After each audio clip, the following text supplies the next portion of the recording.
Welcome friends. இப்போ mutton gravy எப்படி செய்கிறது பார்க்கலாம் வாங்க. அதுக்கு 1/2 கிலோ மட்டன் எடுத்திருக்கேன். அதில் 2 ஸ்பூன் இஞ்சி பூண்டு விழுது சேர்த்துருக்கேன்.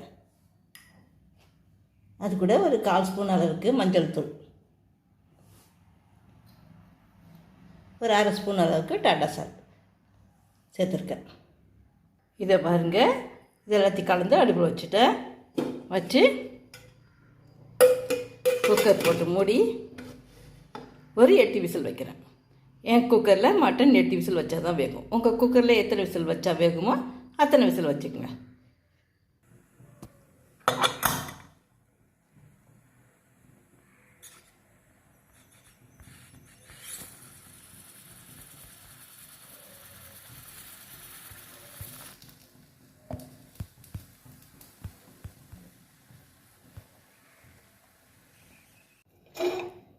அந்த மட்டன் வெந்துருச்சு. இப்போ குக்கரை அடுப்பில் வச்சு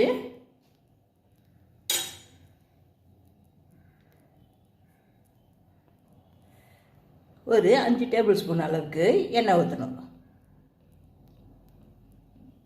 கிட்டத்தட்ட ஒரு 100 கிராம் அளவுக்கு எண்ணெய் காஞ்ச உடனே இதை பாருங்கள், பட்டை, லவங்கம், கிராம்பு, இலை, கல்பாசி எல்லாத்தையும் கொஞ்சம் கொஞ்சம் வச்சுருக்கேன். இதை இதில் சேர்த்துடணும். 1/2 கப்பு வெங்காயம் அரிஞ்சு வச்சுருக்கேன், அதையும் அதில் சேர்த்துடணும்.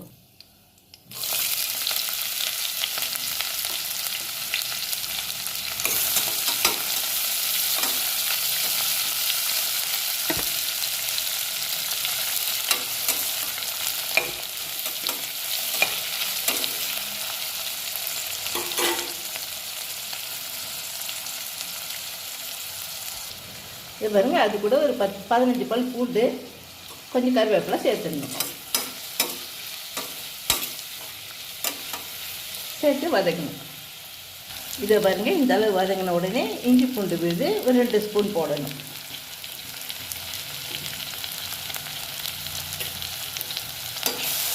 பெரிய ஸ்பூனில் 2 ஸ்பூன் போடணும். பூண்டு உங்களுக்கு அதிகமாக வேணுன்னா அதிகமாக சேர்த்துக்கலாம். இது பாருங்க, அது வதங்கின உடனே 2 பெரிய தக்காளி அரிஞ்சு வச்சுருக்கேன், அதை இதில் சேர்த்துடணும். சேர்த்து வதக்கணும்.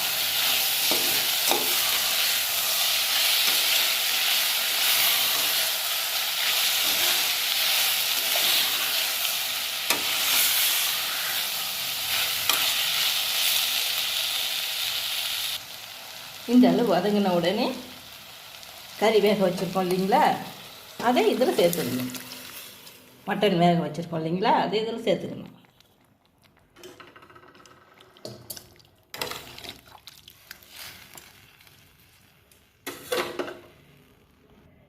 இதில் 1 ஸ்பூன் மிளகாய்த்தூள், 2 ஸ்பூன் கொத்தமல்லி தூள் சேர்த்துடணும்.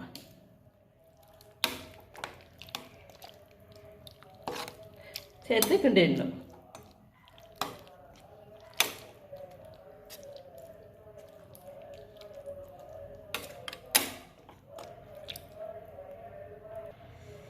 ஒரு spoon tata salt சேர்த்துடணும்.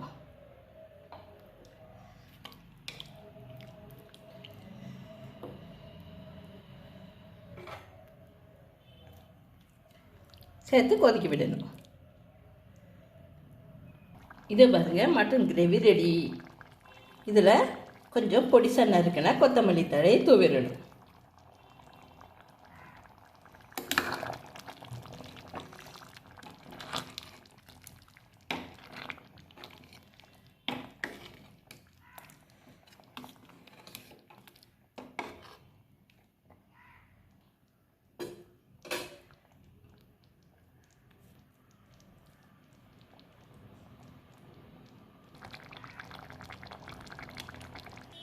Mutton gravy ready. நீங்கள் இது மாதிரி செய்து பாருங்கள். செய்து பார்த்துட்டு நல்லா இருந்தால் லைக் பண்ணுங்கள், ஷேர் பண்ணுங்கள், சப்ஸ்கிரைப் பண்ணுங்கள். நீங்கள் சப்ஸ்கிரைப் பண்ணால் தான் எனக்கு நான் போடுற வீடியோலாம் அடுத்தடுத்து உங்களுக்கு வரும். கமெண்ட் பண்ணுங்கள் எப்படி இருக்குன்னு. தேங்க்யூ ஃபார் வாட்சிங்.